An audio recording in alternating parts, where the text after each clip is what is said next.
Hey guys, this is the second video in our series.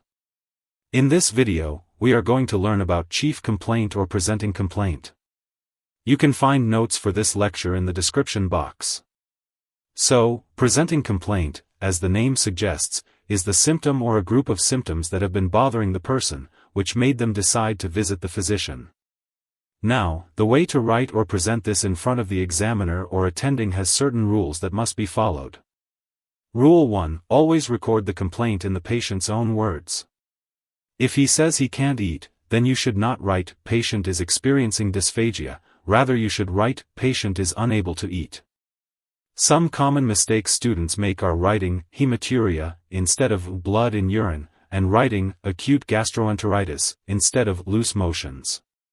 Rule 2. Always mention the duration since the symptoms started, e.g., vomiting for 3 days, fever for 2 days.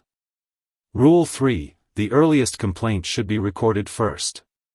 For example, if the patient has vomiting since 3 days and fever since 2 days, vomiting should be mentioned first. Rule 4. Avoid recording more than 3 complaints if you are under time-bound circumstances. Ideally, all the complaints should be written down. Rule 5. Stick to Rule 1.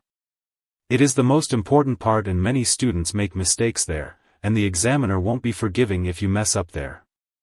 Can you identify what's wrong in this chief complaint? Complains of shortness of breath and chest pain for 3 days, denies fever?